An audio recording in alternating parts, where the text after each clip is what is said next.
안녕하세요. 세상을 보는 창, 세상을 여는 창, 세상을 바꾸는 창, 김창현의 창 시작하겠습니다. 국민이 이겼습니다. 위대한 대한민국 국민들은 압도적인 표차로 이재명 대통령을 탄생시켰습니다. 돌아보면 작년 12월 3일 쿠데타 이후 정말 상상도 못한 일이 연일 벌어졌습니다. 그 누구도 대통령 후보들의 공약과 정책을 두고 논쟁하지 않는 이상한 선거를 저희는 치루었습니다. 사법부가 끼어들어 판을 엎기도 하고 야밤에 후보를 교체하기도 하였습니다. 곳곳에서 테러 위험이 감지되고 스물스물 부정선거 기도도 나왔습니다. 한마디로 내란 세력들의 총궐기라 해도 과언이 아닐 듯 했습니다. 유세를 잘하기보다 후보를 잘 지키는 것이 승리의 비책이라는 말이 나올 정도였습니다. 오늘 대담은 이런 전 과정을 한번 훑어보고 대선을 평가해 보려고 합니다. 국민들의 여러 같은 단결이 없이는 이룰 수 없는 기적이었으니까요. 오늘 대담은 이번 대선에서 정말 역사의 한 축을 장식한 분이죠.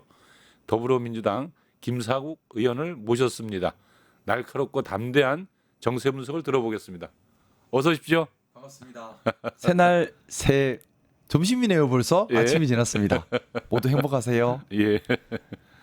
이제 마침내 이재명 시대의 탄생을 가져왔는데요. 네. 수많은 공격을 뚫고 사실 거의 기적과 같은 승리를 얻었다고 생각합니다. 정말 위대한 국민의 승리를 할 수 있을 텐데요. 누구보다 심정이 좀 묘할 것 같습니다. 김사국 의원님이 한번 소감을 듣고 싶네요. 정말 심정이 좀 묘했습니다. 그러니 이게 참 12월 3일 밤이 생각이 나고 그 이후에 여러 일들이 있었지 않습니까? 그렇죠. 그런 일들이 정말 주마등처럼 스쳐 지나가면서 위대한 시민의 힘, 시민이 권력을 이기고 시민이 다시 주인이 돼서 그렇죠. 예. 자리를 찾은 그런 날이었습니다. 그래서 정말 감격했고 다행이었고 동시에 또 무거운 책임감을 다시 한번 느낍니다. 왜냐하면 시민들께서 시민들의 힘으로 다시 잘하라라는 기회를 만들어 주신 거예요. 네. 여기서 정말 잘해야 되는 겁니다. 그렇죠. 여기서 뭐 잘하라고 기회를 만들어 줬는데 뭐야 똑같네 아니면 못하네 해버리면 예. 이건 또 정말 큰 죄를 짓는 겁니다. 그래요. 정말 잘해야 됩니다. 정말 잘해야 된다. 잘하고 또 잘해야 된다. 그 생각 많이 했습니다. 한번 그동안의 과정을 한번 좀 평가를 해보려고 해요. 네. 하나하나 짚으면서 그때그때의 심정도 함께 들어보면서 또 향후에 대통령이 된 이재명 대통령 어떤 길을 가야 되는가에 대해서도 한번 좀 들어보도록 하겠습니다. 네. 한번 이제 문을 열었으니까 한번 좀 해볼까요? 네. 전국 최종 투표율이 79.4%로 총 3,524만 416명이 투표에 참가했고요. 네. 이재명 대통령은 결국 50%를 넘기지는 못한 것 같아요. 네네. 1,728만 7,513표, 49.42%를 얻었어요. 김문수 후보가 41.15, 이준석 후보가 291만 7,523표로 8.27%, 권영국 후보가 약 0.98%. 이 지지율을 보면서 받는 느낌은 좀 어떻습니까? 좀 많이 아쉬웠어요. 아쉽다. 왜냐하면 가반이 안 돼서. 이번 선거는요. 예. 너무나 명백한 내란에 대해서 내란을 종식하는 선거였기 때문에 예. 저는 진영 얘기를 하고 싶진 않지만 소위 보수 진영이라 하는 분들이나 또는 우리 진보 진영이나 다 떠나서 예. 같은 평가를 내려야만 하는 사안이라고 생각을 합니다. 내란은 있어서는 안 된다. 헌정 질서를 흩뜨려서는 안 된다. 여기에 대해서는 같이 공감을 충분히 일으킬 수 있는 사안이고 그래야 한다는 생각이었는데 그럼에도 불구하고 기존의 지역별 또는 진영별 갈등 구조를 타파하지 못해서 내란 세력이 40%를 넘는 지지를 국민 지지를 그 1,000만 명이 넘는 국민들께서 내란 세력에게 표를 주신 거예요. 그 부분이 저는 좀 많이 아쉽고 동시에 또 우리의 숙제구나라는 생각을 했습니다. 예. 정말 좀 그 부분이 생각이 많았어요. 왜 이렇게 된 걸까? 특히나 또 이번에 김문수 후보 측 저는 내란 세력이라고밖에는 보이지 않는데 김문수 후보 측이 승리한 지역을 보면 대다수가 소위 말하는 찐윤 국회의원들이 있는 지역에서 승리를 한 겁니다. 그렇죠. 이건 나쁜 시그널을 준 거예요. 음. 뭐냐면 찐윤 국회의원들로 하여금 더 계속 그렇게 구구적 수구적 행태를 할 이유를 만들어 줘버린 겁니다. 계속 저항하면 자기 자리를 지킬 수 있다 이런 그렇죠. 느낌을 줬군요. 이렇게 반헌법적, 반보수적, 반국가적 행태라도 강하게만 하면 내 자리를 지킬 수 있다는 시그널을 줘버렸기 때문에 아마 두 가지의 부작용이 날 거라 생각합니다. 하나는 국민의 힘이 정상적인 개혁을 하기 더 힘들어졌고요. 두 번째는 국민의 힘이 건전한 야당으로서의 견제와 발전적 대안제시 기능보다는 오로지 정치 파탄, 뒤캐기, 신상 털기, 프레임 공격 이런 비생산적이고 국민들께 전혀 도움이 되지 않는 구태를 계속 이어가는 또 하나의 이유가 될 것이다. 이유가 돼버릴 것 같아서 참 그 부분이 이번 선거의 아쉬운 점이에요. 좋습니다. 왜 그렇다고 생각하세요, 선배님께서 보시기에는요? 그 제가 볼 때는 그러니까 내란 세력을 종식한다라고 하는 그 프레임이 전체적으로 전 국민이 흐름을 형성한 건 사실이지만 또 그들의 지켜내겠다고 하는 특히나 또 지역 감정도 발동되고 또 이재명만은 안 된다라고 하는 자신들이 만든 프레임도 적지 않게 작동을 했다라고 봐야 될 것 같아요. 근데 그거는 좀 더 앞으로 나가면서 제가 또 질문을 해보겠습니다. 저 선배님께 질문 많이 하고 싶은데 그거는 꼭 선배님이 질문하고 제가 답할 필요 있나요? 제가 여쭤보고 제가 배우면 되는데 저희 우리 김창현 선배님께서 내공이 대단하시거든요. 제가 그래서 많이 여쭤봐요. 그러면 좋습니다. 한번 더 물어볼게요. 울산 얘기를 한번 물어볼게요. 방금 울산이 이 42.54% 그러니까 이재명 당선인이 그리고 김문수 후보가 35만 3,180 47.57% 약 5% 정도 차이가 났는데요. 표로 따지면 약 3만 7천 표 정도. 그 울산 남구갑 지역구를 가진 김상우 의원님이 볼 때는 그 울산에 대한 평가를 좀 해본다면 어떨 것 같습니까? 그래도 영남 지역 치고는 선방했죠? 그러니까 영남 지역에서는 가장 그래도 이재명 후보 표가 많이 나온 지역이다. 예, 영남 지역 치고는 선방했는데, 예. 근데 사실 많이 아쉬운 부분은 있어요. 예. 아쉬운 부분이 있는 것이 충분히 더 만들어낼 수 있는 지역입니다. 충분히 더 설득할 수 있는 지역이고 변화를 꾀할 수 있는 지역이에요. 근데 좀 여러 가지 이유들이 있었던 것 같습니다. 일단은 시민들의 누적된 경험이라는 부분이 있어요. 시민들 입장에서는 이번 내란 사태도 중요하지만 민주당을 선택하기 위한 이유 부분도 중요하거든요. 근데 민주당을 그렇죠. 선택하려면 민주당에 대한 신뢰감을 지역 정치에서 신뢰감이 있어야 합니다. 중앙에서 아무리 잘한들 지역 정치에서 신뢰감을 얻지 못하면 표로 연결되기 힘듭니다. 그런데 좀 불행히도 울산 같은 경우는 울산 시민들 입장에서 울산 지역 민주당에 대한 신뢰도가 제가 보기에는 높지 않아요. 그게 분명히 표에 악영향을 주지 않았을까. 결국 우리 당원 민주주의를 중심으로 당을 많이 쇄신해 온 것으로 저는 알고 있고 그걸 또 체감하고 있는데 이런 당원 민주주의 중심의 당원이 주인이 되는 이런 쇄신의 움직임이 영남 지역에서는 조금 더 많은 시간과 노력이 더 필요한 단계다. 그래서 더 실력 있고 더 유능하고 더 시민들과 함께하는 지역 정치인들이 많이 있어야 자리 잡아야 합니다. 음. 그게 그래서 실질적으로 영남 지역 시민들께서 이런 참여 민주주의, 함께하는 민주주의, 민주당이 하는 민주주의에서 효능감을 느껴야 돼요. 효능감을 느끼면 당연히 민주당에 대해서 호의적으로 바뀌고요. 이런 큰 선거에서도 거부감이 덜 들게 됩니다. 알겠습니다. 네. 그러니까 한마디로 이제 지역 정치를 하는 지역 그 민주당이 보다 실력을 쌓고 그런 계기로 삼았으면 그 좋겠습니다. 국민들 속에 특히나 그 시민들 속에 사랑받고 신뢰받는 당으로 정착을 해 들어가는 작업이 앞으로의 과제다. 제가 이 말씀 드리는 이유는요. 예, 영남 시민들 왜 그래라고 시민을 탓하면 안 돼요. 그렇죠. 시민을 탓하지 말고 우리를 탓하자는 얘기입니다. 예, 시민을 탓하지 말고 우리가 무엇인가 더 모자란 점이 없었을까? 우리가 무엇을 더 해야 할까를 고민하자라는 화제 전환을 하자는 거예요. 왜 예. 선거 나오고 나면 영남 시민들을 탓해요? 왜 시민들을 탓해요? 시민이 주인이세요. 시민을 알겠습니다. 탓하는 대상이 아닙니다. 예. 탓은 우리 탓을 해야 됩니다. 아주 우리가 더 잘할 좋은 각오를 해야 태도입니다. 합니다. 예, 맞습니다. 사실은 그 누구보다도 저는 늘 그런 얘기를 해요. 정말로 이 시대를 만들어 나가는 훌륭한 정치인, 가장 위대한 정치인은 시민이다. 맞습니다. 예. 그분들이 판단하는 것은 언제나 옳다. 시민들이 왜 그럴 수밖에 없었을까를 고민하고 그렇죠. 우리가 더 무엇을 개선할 것인가를 고민하는 게 맞습니다. 우리 태도여야 합니다. 자, 그건 뭐 우리 오늘 합의된 사안 네네. 같습니다. 이번 평가를 해본다면 말이죠. 사실 국민들은 굉장히 불안했어요. 맞습니다. 자고 나면 정세가 바뀌고 또 계속 바뀌는 희한한 경험을 한 거예요. 네네. 그러니까 작년 12월 3일 야밤에 벌어진 쿠데타부터 시작해서 네. 오늘 이제 대통령이 정식으로 취임하는 오늘까지 거의 한 지난 6개월 이상이 정상적인 나라의 모습이 아니었단 말이죠. 그렇죠. 그러니까 내란 세력들은 정말 극렬하게 저항을 했고요. 네. 그 대선 과정을 보면 네. 몇 가지 변곡점들이 있는데 네. 자 가장 기억에 남는 장면 하나만 꼽는다면 뭐가 있을까요?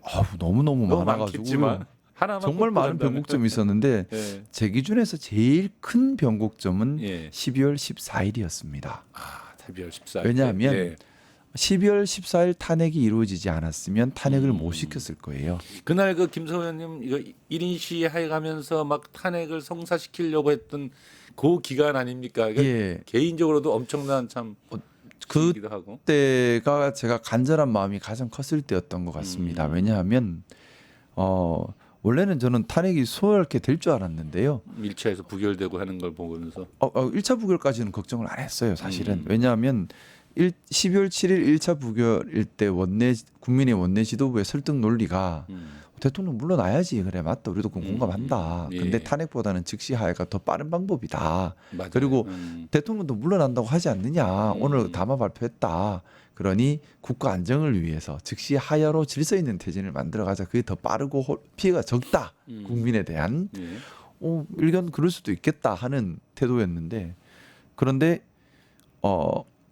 다음 주 대통령 2차 담화 후에 권성동 원내대표가 집권하면서 분위기가 180도 바뀌어버린 겁니다. 맞아요. 권성동 원내대표가 집권하면서 대통령 지키기로 확 돌아섰고 그러면서 강력하게 통제하면서 국민의힘 원내 국회의원들이 탄핵 찬성 목소리를 냈던 사람조차 다 숨어버리는 아무도 탄핵에 나설 수 없는 상황이 돼버렸어요.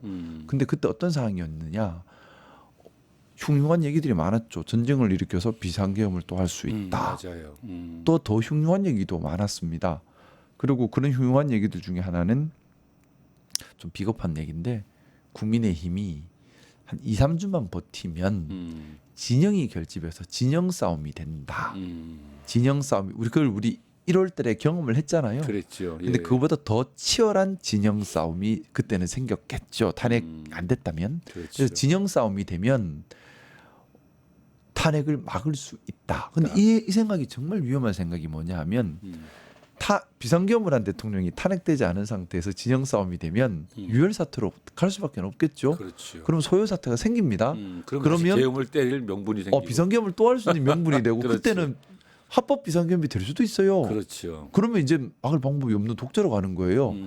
그런 분위기로 가는 상황이었고 12월 14일 탄핵이 안 됐으면 저는 우려스러운 것이 전쟁이 나거나 또는 준내전 상태가 되어서 2차 비상계엄이 떨어지는 상태로 갈 가능성이 매우 높았다고 생각하고 12월 14일이 마지막 날이었다고 저는 지금도 생각하고 그때도 그렇게 생각을 했습니다. 그래서 너무나 간곡한 마음으로 그리고 또 국민의힘이 본회의 자체를 보이콧을 또 하려고 했잖아요. 그랬죠. 예. 보이콧 그 당시 분위기는 국민의힘이 보이콧을 결정하면 원내 지도부가 의원들은 무서워서 투표하러 다 같이 안 가는 그래서 또 3명만 오는 상황이 될 뻔하는 상황이었어요. 네. 그러면 탄핵을 못 시키는 거잖아요. 그럼 그렇죠. 제 입장에서는 어떻게든 보이콧을 막아야 한다. 그렇죠. 국민의힘이 보이콧을 못하게 본회의장 가도록 막아야 한다. 1번. 그다음에 2번은 욕바지가 필요하다.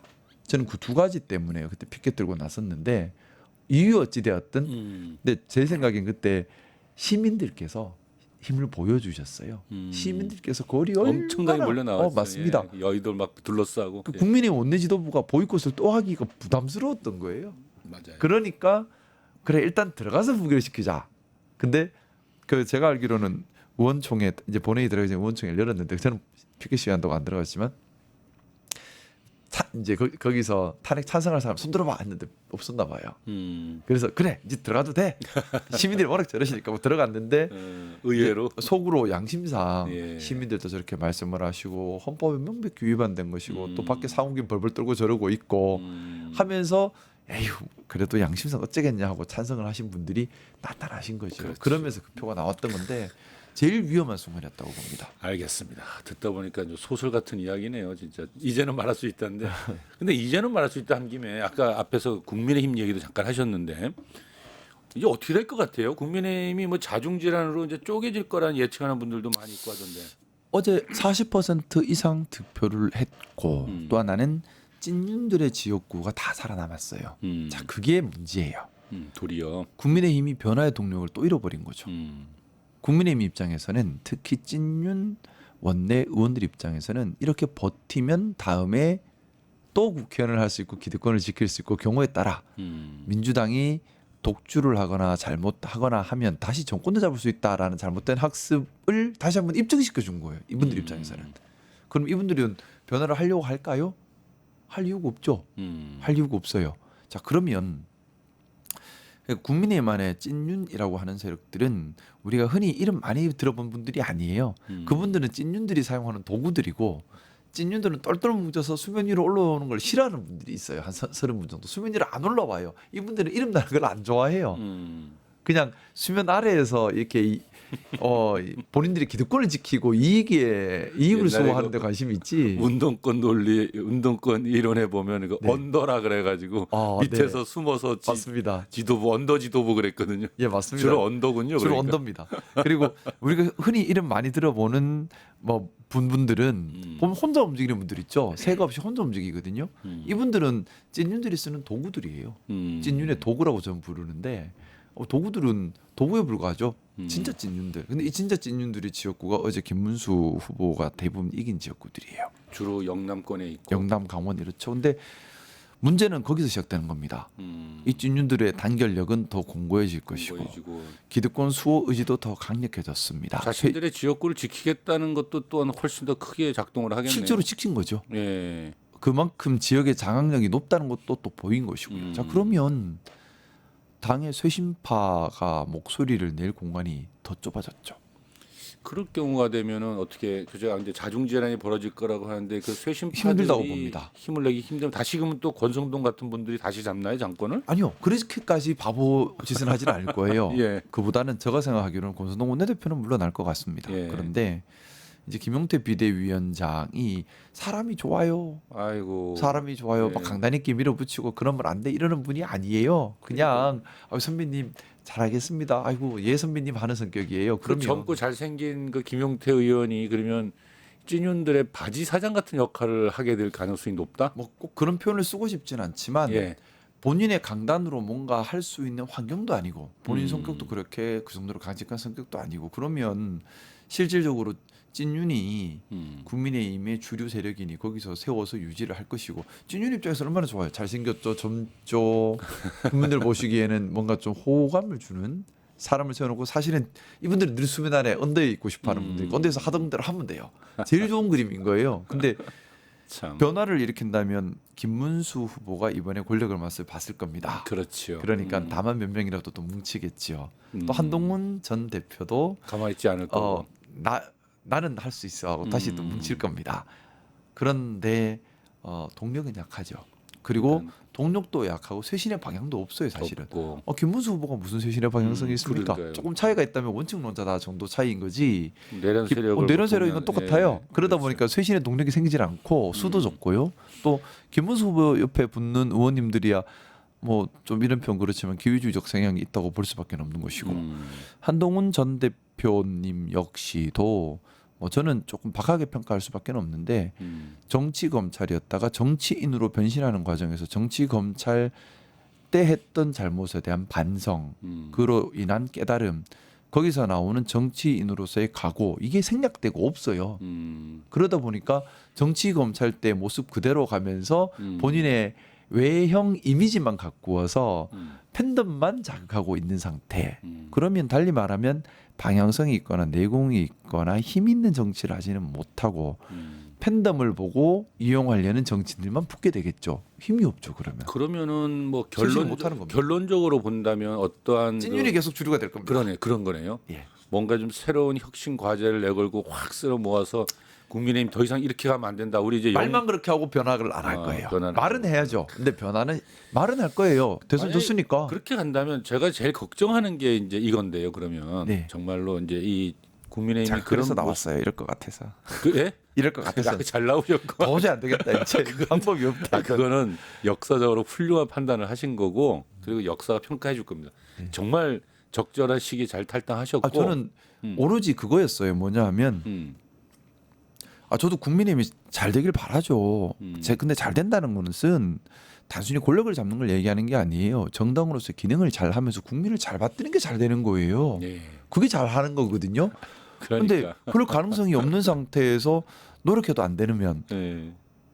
거기 있으면 제 입장에서는 더 탈당을 미루면 김문수 후보를 위한 선거운동을 해야 될 판이에요. 연습상권을 할 수가 없지 않습니까? 그거는 뭐 약간 정말 잘하신 거고 다만 이제 제가 이제 걱정한다는 걸 이제 한번 물어볼게요. 뭐냐면 사실 저는 오늘 이제 취임식을 했지만 이재명 대통령의 마음은 되게 무거울 것 같아요. 왜냐하면 눈앞에 과제가 너무 많이 산적해 있어요. 무엇보다 우선 이제 3특검법이 가동을 시작할 거 아니겠습니까? 네. 그러니까 이제 뭐 내란 세력을 이제 종식을 위한 특검, 김건희의 각종 스캔들에 대한 특검, 최상면 특검 뭐 이런 건데요. 지금 아까 얘기한 거하고 이제 맞물리는데 찐윤들이 이제 물러나지 않고 앞에 내세우는 사람은 바꿔서 할지라도 네. 그들은 아무튼 어떤 논리든 간에 그들이 계속 쥐고 가려고 할 텐데 그렇죠. 그런데 이제 이런 삼특검이 가동되기 시작하면 이제 결사 저항 모드로 돌아설 거다. 저는 그렇게 봅니다. 예, 그러면은 정치적 그러니까 법률 이슈를 정치 이슈로 바꾸려고 네, 그렇죠. 그러니까 이제 내란 종식을 여러 가지 조사가 들어가면 자유롭지 못한 의원들도 제법 있잖아요. 찐윤 안에. 저는 제법 많다고 예. 보고 있습니다. 그러면 자 이재명 대통령이 가장 먼저 해야 될 조치는 자신들이 이제 내란 척결이라고 저희는 보는데 정치 보복 안 하겠다고 하신 것과 이제 내란 세력을 종식하는 것 사이에서 이제 박치가 일어날 거고 이제 상충되잖아요. 왜냐하면 내란 세력 종식은 전 국민적 소명이고 역사적 과제다 해가지고 진행을 하면 찐윤을 중심으로 해서 저항 모드를 만들면서 정치 보복이다 할 거고 이게 이제 굉장히 좀 약간 어찌 보면은 이상한 이제 불협화음을 내면서 도리어 이제 국민의힘이 그걸로 뭉치려 들지 않을까. 그래서 예.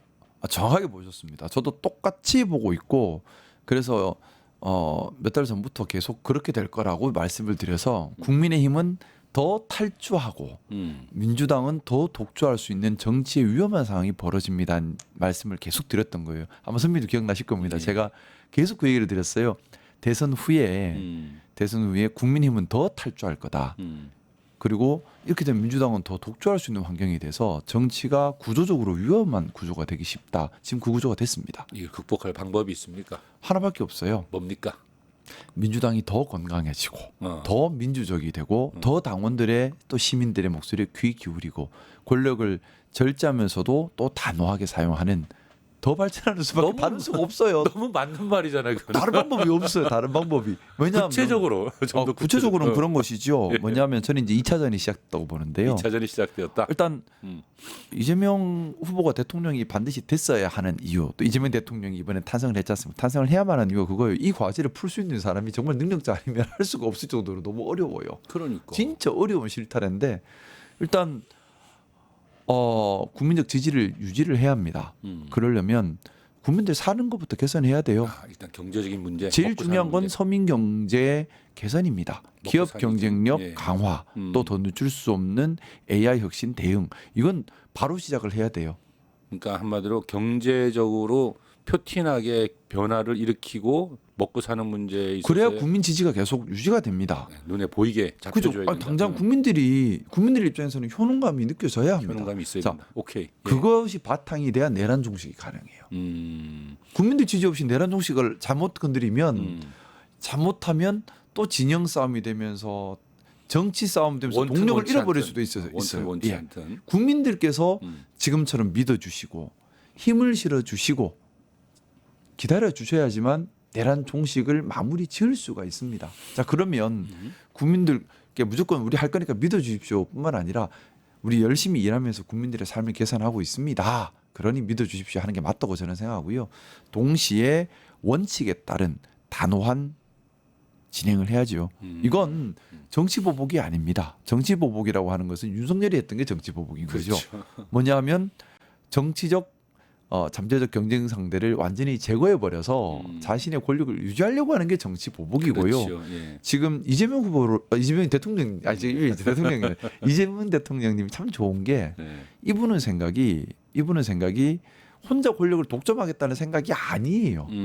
지금 보면 본인 대통령 권한을 약화시키는 여러 가지 시도들을 계속 하는데 동시에 이분의 생각은 기본적으로 그거예요. 당연히 다양한 정당들이 건강한 경쟁을 해야 하고 당연히 정치 권력의 독점은 위험하기 때문에 견제 균형의 원리가 작동을 해야 한다. 하지만 전제가 있다.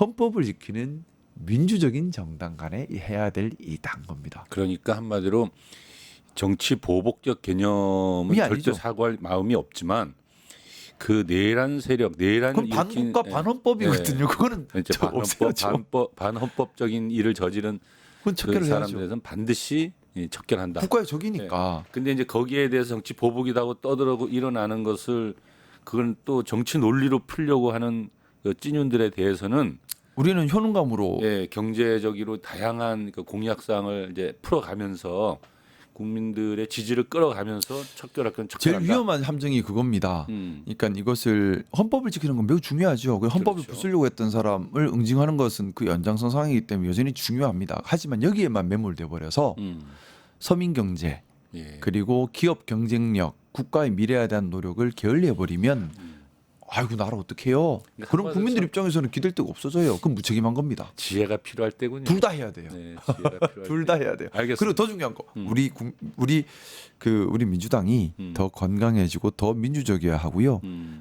그래서 좋습니다. 다양한 목소리들을 인정을 해야 합니다. 그렇다면 자 이재명 대통령은 인수위가 없어요. 맞습니다. 바로 임기가 오늘부터 시작돼 버렸잖아요. 네. 그러니까 차분하게 뭔가 그림을 그릴 수가 없는데 그렇다면 이제 아까 이제 경제 이야기를 하셨는데 신임 대통령이 시급하게 진행해야 될 개혁 조치는 그러면 무엇일까? 지금 경제가 심각한데 어떤 조치를 가장 빠르게 해야 되느냐 지금? 당장 시장에 돈이 돌게 해야 돼요. 시장에 돈이 들게 해야 된다. 당장 지금 우리가 여유 있는 얘기를 할 수가 없어요. 일단 푼다. 돈을 풀어야 그렇죠. 지금 시장에 돈을 돌아야 돼요. 이게 1번입니다. 지금 당장 돈이 너무 안 돌아요. 자영업하는 사람들은 오늘 내일 기억을 못 합니다. 지금. 그럼 추경하면 그거는 뭐 국민의힘에서 반대 많을 거 아니고 자기들 하자고 했으니까. 그거는 반대하더라도 밀어야죠. 그거는 빨리 진행을 해야 된다고 생각하고요. 일단 시민들 먹고 사는 문제 당장 오늘 아니 국가가 왜 있는데요? 그렇죠. 국가를 위해 시민이 있는 게 아니에요. 시민을 위해서 국가가 있는 거예요. 그렇죠. 이게 제일 먼저고요. 시급하다. 두 번째는 원칙을 제대로 정립하고 지켜가는 겁니다. 왜냐하면 대한민국이 공정사회의 공정 경쟁의 원칙이 무너져 버렸습니다. 그게 시장 경제 질서 왜곡으로 나타났고 뭐 주식시장뿐만 아니라 기업들의 경쟁력에 약화시키고 벤처 기업들이 살아나지 못하게 되는 이유도 됐고요. 전체적인 공정과 상식 대한민국 경제의 역동성을 떨어뜨려 버렸어요. 참 아이러니하죠. 예. 왜냐하면 윤석열 정부가 등장할 때 자신이 내세웠던 구호가 공정과 상식이었잖아요. 원래 공정 상식 보수인 척한 거예요. 그러니까요. 보수 같이 얘기만 하지 실천은 전혀 반보수적으로 했는데 구호는 어쨌든 내세웠지만 그 원칙을 지켜야 된다. 당장은 일단은 시장에 돈이 움직이게 해야 되고 두 번째 이제 원칙을 재정립하고 원칙을 어겨서 불공정하게 하는 집단에 대해서는 엄벌하겠다. 엄벌하고 공정한 경쟁, 공정한 시장 제도 이것을 확립하겠다라는 강한 제스처만 보여도 시장은 급속도로 활력을 찾을 거라고 저는 생각합니다. 뭐 그런 면에서 아까 이제 이재명 그 대통령 신임 대통령을 보니까 같이 선거운동을 쭉 요번에 다니셨잖아요. 같이 손잡고 다녔잖아요. 다른 수 있는 데까지는 다른데 저 뭐 개인적으로도 움직이고 이제 막 열심히 움직였는데 그 말씀을 많이 들었어요. 옆에서 많이 또 볼 기회도 있었을 거고. 그런데 그렇게 봤을 때 어떤 게 가장 강점 같아요? 아까 권력을 나눠주려 하는 것 같다 이런 느낌을 제가 볼 때 이재명 대통령의 가장 큰 강점은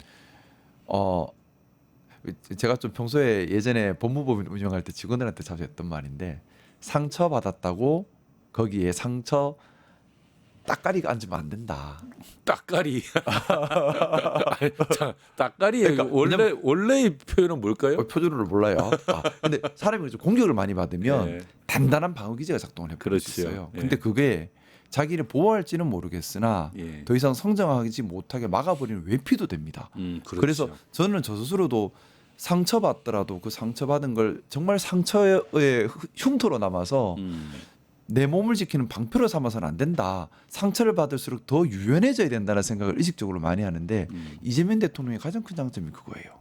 뭐냐면 본인이 정말 공격을 많이 받은 분이에요. 상처를 많이 받았는데. 상처 정말 많은 분이거든요. 네. 근데 상처를 상처로 인식하는 게 아니라 그걸 유연함의 이유로 삼으시더라고요.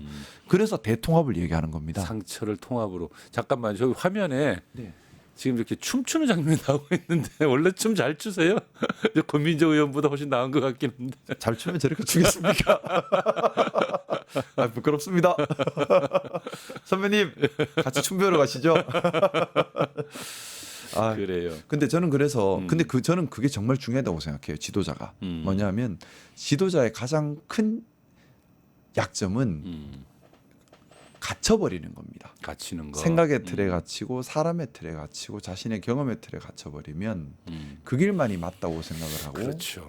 결국에는 사실은 그게 고집이 돼요. 이재명 대통령은 근데 그런 게 사실 없는 그럴 것 같아요. 가능성이 많은 분이고 사실은 왜냐하면 환경적으로는 그래요. 누구보다도 아픈 과거, 아픈 어린 시절을 보냈고 또 정치하면서도 너무나도 많은 공격을 억울한 공격을 너무 많이 받고 당했죠. 상처를 입고 또 이 테러까지 당하고 하면서 여기까지 왔는데 그리고 그에게 씌워져 있는 그 부정적인 그 이미지 아주 그냥 프레임을 걸어놓고 정말 믿을 수 없는 나쁜 사람이라고 너무너무 오랜 기간 동안 공격을 받았잖아요.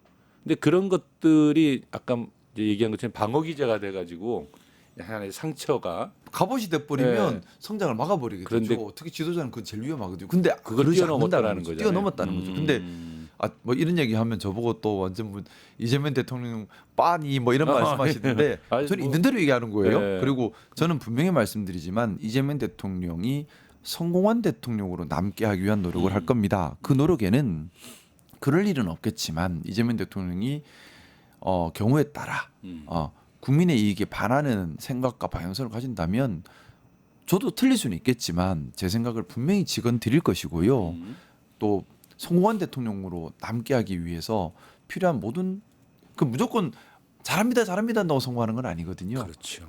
바른 방향성을 같이 고민하는 게 진짜 성공하게 만드는 거라 생각하고 그 역할을 할 겁니다. 근데 잘하는 건 잘한다 해줘야 되잖아요. 맞아요. 이재명 대통령의 진짜 큰 장점, 아무도 이런 얘기 잘 안 하던데 상처가 많음에도 불구하고 그 상처 때문에 흉이 지거나 몸에 단단한 갑옷을 감싸는 것이 아니라 상처받으면서 본인을 내려놔 버렸어요. 그리고 점점 더 성장한 것 같아요. 그렇죠. 더 성숙하고 제가 더 포용력이 커졌어요. 더 유연해졌어요. 저는 그게 제일 큰 저도 장점인 예전부터 좀 아는데 이렇게 매년 달라진다. 성장하는 게 보이죠. 그런 게 느껴져요. 그러니까요. 점점점. 점점. 근데 지도자는 그게 제일 중요하다고 생각합니다. 왜냐하면 환경이 국가의 대내적 환경, 대외적 환경이 고정되어 있지 않습니다. 맞습니다. 특히 우리나라는 정말 4대 열강의 한 복판에 있는 나라예요. 네, 그럼 그거 하나 물어볼게요. 진짜 안 그래도 그 얘기를 하려고 했는데 네. 지금 이제 대통령이 되자마자 아까 제가 볼 때 너무나도 많은 게 몰려온다고 할 때 또 가장 큰 게 이제 대외적 환경이 참 힘들어요. 맞습니다. 아까 대내적인 문제는 이제 그 정도 이제 짚었으니까 가는데 우리가 이제 대통령 선거 여념이 없는 동안에 트럼프발 관세 압박은 전 세계를 좀 강타하고 있단 말이죠. 네. 그 지난 3월 12일부터 이제 무역 확장법 232조를 근거로 해서 이제 미국이 외국산 철강, 알루미늄 제품에 25% 관세를 부과했는데 이게 며칠 전에 말이에요. 소셜 미디어 트루스 소셜에 올린 글에서 25%에서 50%로 이제 철강, 알루미늄에 관세를 부과하겠다 해가지고 6월 4일 그러니까 오늘부터 이것을 시행한다 이렇게 발표를 했어요. 네네.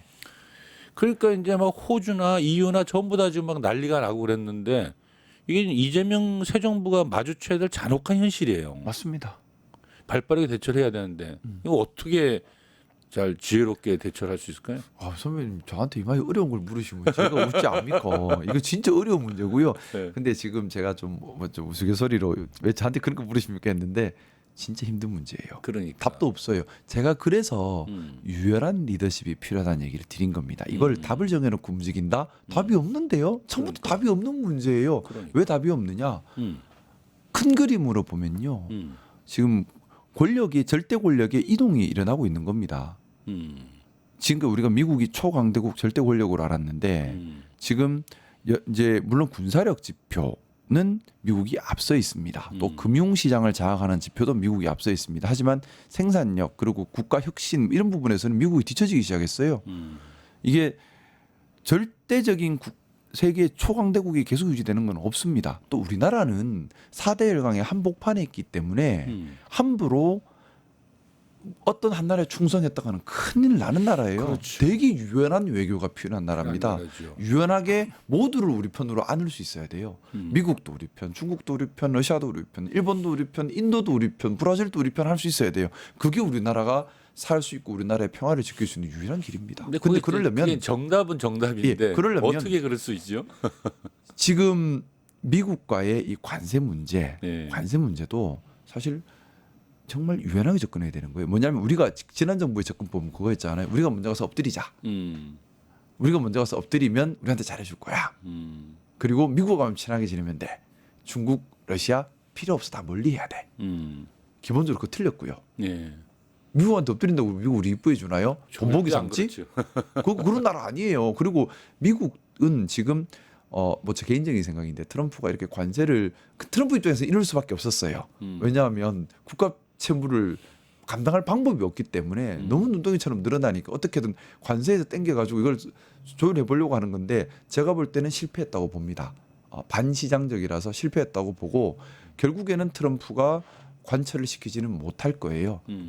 그럼 결국 힘 대 힘의 대결이 벌어지고 있는 중이고 우리나라가 너무 앞장서서 이건 개인적인 생각입니다만 앞장서서 먼저 해결하려고 할 필요는 없다. 좀 느리게 가야 된다. 이거죠. 그렇죠. 예. 그리고 동시에 우리가 미국에 너무 의존하는 모습을 지금 보여서는 안 되면서 동시에 미국 손은 꼭 잡고 있어야 돼요. 그러면 우리는 어떻게 해야 되느냐? 미국과 관계를 강화하는 동시에 러시아의 관계도 강화하고 중국과의 관계도 강화해야 돼요. 그러니까 외교에 좀 더 집중을 해야 돼요. 각 분야의 중국과 관계 강화하면서 미국과 관계 강화하면 되죠. 왜 또 하나 손잡으면 하나 손놔야 되는 거 아니거든요. 근데 하나만 더 물어볼게. 근데 네. 이제 미국이 대중국 견제에 들어가 있잖아요. 네네. 우리가 대선 한참 하고 있을 때 그 피터 헤그세스 미국 국방장관이 네. 그 아시아 안보 대화 연설이라고 하는 걸 통해 가지고 네. 이런 이야기를 했어요. 뭘 했냐면 중국을 견제하는 것이 이제 미국의 최우선 과제다라고 그렇죠. 하면서 예. 그 인도 태평양 국가들의 국방비 지출을 획기적으로 늘려야 된다 이런 얘기도 했고요. 네네. 그러니까 우리 한국이 국방비도 늘려라 이거죠. 너 높여라. 그러면서 이런 말을 했어요. 안보는 미국에 의지하고 경제는 중국에 의지하는 이른바 안미 경중하지 마라 이런 얘기를 이 국방장관이 한 거예요. 한들 우리가 그 말을 안 따른들 미국인들 어떡하겠어요. 왜냐하면 미국 입장에서 우리나라 중요하거든요. 그렇죠. 근데 중요한 건 우리가 미국의 돌격대장이 되어서는 안 된다는 겁니다. 우리가 미국의 돌격대장이 되어서 최전선에서 대리전의 희생양이 되어서는 안 되는 거잖아요. 맞습니다. 미국 입장에서 우리가 한 번은 못 버립니다. 예. 우리도 미국에 대한 로비를 강화해야 돼요. 미국과의 관계도 더 강화해야 돼요. 하지만 그렇다고 미국이 시키는 대로 다 하라는 얘기는 아니라는 겁니다. 제 말씀은요. 그리고 미국의 입장에 맞으면서 우리 입장에 맞는 것이 있어요. 예를 들어 이런 겁니다. 우리가 북한과의 관계를 개선해서 북한에 철도를 놔서 러시아랑 철도를 연결해서 그 철도가 몽골로 들어가고 아이고. 그 철도가 중앙아시아를 거쳐서 유럽으로 연결되면 부산, 울산 지역은 세계적인 물류 허브 기지가 되고요. 당연히 그렇죠. 우리나라는 자원의 부족에서부터 해방이 되고요. 그렇죠. 뿐만 아니라 우리나라 상품이 훨씬 더 원가 경쟁력을 갖추고 중앙아시아, 러시아, 유럽까지 수출이 됩니다. 자, 근데 이게 미국한테 나쁜 그림일까요? 좋은 그림이에요. 왜? 러시아와 중국도 서로 견제하는 사이인데 그러면 이렇게 우리가 물류망, 경제망을 만들어 버리면 중국을 견제하는 기능을 하게 돼요. 그럼 미국 입장에서는 중국 견제니까 좋잖아요. 또 러시아도 대환영일 거예요. 왜? 러시아 입장에서 연해주를 중국에 뺏길까 봐 늘 전전긍긍하는데 네. 러시아에 철도가 지나고 경제가 활성화되고 한국과 러시아 사이 그런 경제 교류가 일어나면 러시아도 연해주를 중국에 뺏길 수 있다는 막연한 두려움에서 조금은 해방이 되니까 러시아도 조금 협조할 거라고요. 자 그러면 중국은 이걸 싫어할 것인가? 싫겠지만 싫어하는 티를 내기보다는 거기서 경제적 이득을 얻으려고 하겠죠. 이렇게 우리가 길을 찾을 수 있다는 겁니다. 근데 우리가 미국 아니면 안 돼요라고 해서 러시아랑도 안 놀아요, 나쁜 놈이에요 해버리는 순간에 이런 길이 없어져요. 이런 길이 없어지면 미국에 더 종속돼 버리죠. 알겠습니다. 그거는 뭐 그건 유연한 길을 찾아야 된다는 생각인 겁니다. 예, 이재명 대통령이 앞으로 걸어가야 될 네. 이 가장 밀려오는 미국발 관세 압박과 그리고 이 국제적인 외교 속에서의 우리의 균형 외교, 실리 외교로 갈 수 있는 유일한 길은 국익을 중심으로 우리의 유연함. 저는 제일 중요한 것이 유연함이다. 유연함이라고 생각합니다. 예, 알겠습니다. 우리가 광해군 그때 뭐 조선 때 외교 잘했다 하잖아요. 네. 되게 우리 지금 보면 얕게 했잖아. 네. 청나라하고도 잘 지내고 명나라하고도 잘 지내면서 군대도 보냈다 뺐다 하잖아요. 네, 맞습니다. 유연함이에요. 전략적 필요하다. 유연함. 네. 그걸 해내야 되고 저는 이재명 대통령께서 너무나 잘할 것 같습니다. 왜냐하면 본시 유연한 사람이에요. 알겠습니다. 아니 저는 뭐 굉장히 믿음이 크게 갖고 있습니다. 그 마지막 질문 하나만 하겠습니다. 이 기억하실 건데요. 이제 헌재가 결정이 늘어지면서 사실 굉장히 우리 불안해했잖아요. 네. 근데 이제 그 다음에 그때 소문이 뭐였냐면 이재명 대통령의 선거법 재판을 통해 동반 퇴진시킨다라는 게 목표가 있다. 뭐 이런 소문이 많았고요. 그때 윤석열과 이재명의 동반 퇴장. 그 다음에 조희대 대법원장이 또 희대 판결을 해가지고 우리 모두 분노를 했단 말입니다. 아니 뭐 한 달도 남지 않은 대선판에 갑자기 사법부가 이렇게 끼어들어가지고 판을 이렇게 깨놓느냐 이런 거였다는 거잖아요. 그래서 사법부 쿠데타다 막 그랬는데 이제 사법부에 대한 개혁 조치는 대선 기간 중에 논란이 되는 것을 좀 피하고 싶어가지고 사실은 얘기하지 마라 이렇게 막아놓은 거란 말이죠. 그때 법관 회의도 막 열리고 할 때. 근데 이제 우리 의원님은 사법부 개혁은 민주주의 회복과 맞물려야 한다고 이제 보는 시각을 갖고 계시잖아요. 네, 맞습니다.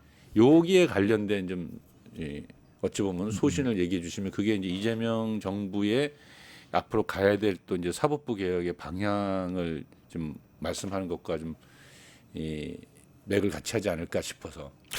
제가 일단은 이제 우리 이재명 대통령이 지향하는 사법 개혁의 구체적 방향성에 대해서 제가 아직 잘 좀 구체적으로, 모자란 점은 있어요. 네. 그래서 좀 제 개인적인 생각의 네. 중심이 될 것 개인의 같다는 의견이다 생각을 먼저 생각하고. 말씀을 예. 올리고요.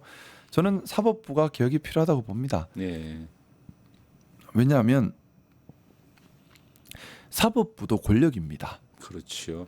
권력은 어디서 나오나요? 견제받지 못한 권력은 안 된다라는 거죠. 근데 지금 저는 민주주의에 반대되는 말이 엘리트주의라는 생각을 가지고 있어요. 물론 전문 지식 필요합니다.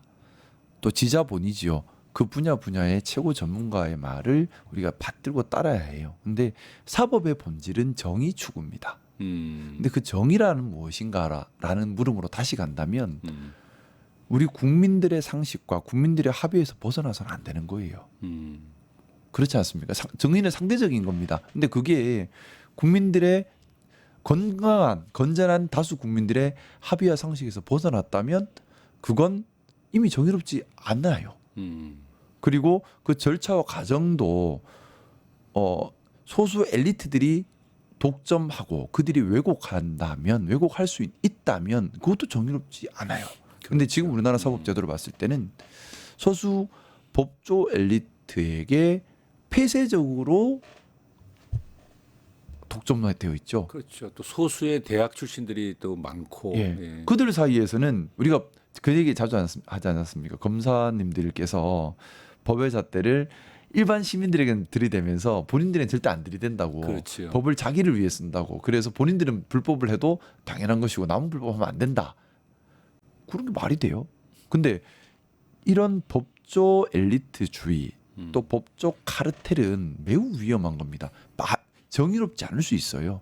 우리가 이재명 대통령에 가해진 여러 사법 리스크를 봤을 때도 하나하나 뜯어보면 비상식적인 게 많아요. 예를 들어 그 예전에 검사 사칭 사건만 하더라도 저는 진짜 검사를 사칭한 줄 알았어요. 근데 제가 알아보니까 본인이 사칭한 게 아니에요. 그 방송 PD님께서 취재하는 과정에서 그 방송 PD가 사칭을 했는데 그 방송 PD가 이재명 대통령께서 변호사일 때 이 사건 담당 검사 이름이 누구냐 정도 물어봤다 하더라고요. 그래서 담당 검사 누구다 얘기해 줬다고 해서 공범이 됐대. 이거는 말이 안 되잖아요. 어떻게 그게 공범일 수 있어요? 그건 말이 안 되는 얘기거든요. 네. 그건 추가적인 입증도 없이 그냥 유죄가 판결이 난 건데 또 이번에 대법원 파기환송도 그렇고요. 보면 목적을 가지고 있어요. 뭐냐? 이재명 퇴진이라는 정치적 목적을 가지고 사법이 동원이 됩니다. 그러니까요.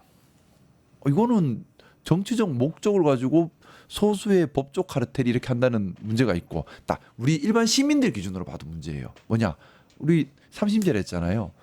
대법원에서 판사님 몇 분 계시지도 않는데 내 사건 봐줄까요? 안 봐줍니다. 그러니까 일단은 볼 수가 없어요. 사법부의 문제점은 이제 알겠고 이 저 개혁한다는 방향, 개혁의 과제를 해결하기 위한 솔루션을 좀 말씀 좀 해주시죠. 요거는 제 개인적인 생각으로는 네. 기본적으로 법관이 좀 더 늘어야 하고 법관을 늘리고 또 그 법관들께서 처음부터 법관이 아니라 좀 이제 변호사 생활을 좀 하신 분들 위주로 채워지면 좋겠다는 맞아요. 생각이고 저도 그건 동의해요. 왜냐하면 계속 그 안에만 있으면 세상 물정을 그러니까요. 그리고 또 의리 안 돼 본 사람이 을심정을 웃지 알아요. 맞아요. 갑으로만 사는 사람이 을마음을 웃지 알아. 아픈 사람들을 변호를 해봐야 그 사람이 판사를 해도 잘할 거예요. 그리고 또 그 생각도 합니다. 그냥 1심, 2심 이런 법정은 도리어 전문적인 법관들로 채워줘도 괜찮겠지만 채우고, 예. 대법원은 이거는 조금 위험한 발언일 수 있겠지만 아니요, 뭐 대법원은 개인적 소신이니까 굳이 법조인이 아니다 하더라도 사회적 명망과 판단력과 좋은 정확한 가치관을 가지고 있는 사람들이 같이 가주는 게 필요하다는 생각이 필요해요. 맞습니다. 왜냐하면 대법원에서 결정하는 것은요. 네. 법 해석이 사회의 가치관과 맞는지를 바꿔가는 곳이거든요. 그렇죠. 예. 이제 여기에 따라서 2심, 1심은 법 전문 기술로 절차적으로 진행하는 거예요. 그러면 대법원은 법 기술보다는 법 상식이 더 필요한 곳인 거예요. 알겠습니다. 근데 중요한 거는 그러면 일반인 중에 누구를 넣고 어떻게 그 사람을 선발할 것인가가 중요한 테마겠죠. 이건 연구를 해야겠죠. 그야말로 이제 공정과 이건 연구를 상식에 해야지. 의해서 잘 연구해야죠. 예, 정치적인 사람이 들어가면 안 되고 일단. 많은 국민들이 동의할 만한 일로 이제 가야 되겠죠. 네네. 알겠습니다. 대답을 마치려고 하는데요. 네. 사실 이번 전체 작년 12월 3일 내란이 시작된 이후 지금도 이제 내란이 아직 종식을 다 안 됐다고 보는데 이 전 과정 속에서 사실 우리 김상욱 의원님은 개인적으로 보면 뭐 인생의 엄청난 격변기였어요. 몇 번 죽을 고비 넘겼어요. 넘기고 그 사이에 사실은 이제 국민의힘 의원으로 계시다가 탈당했다가 이제 또 민주당 의원이 돼 있는 그야말로 그 이전에 12월 3일 이전에는 상상도 못 하고 있던 변화가 일어났잖아요. 네. 이제 앞으로 어떻게 살 건지만 좀 들어보고 이제 마치겠습니다. 일단은 지난 6개월 동안은 제가 죽으려고 했던 것 같아요.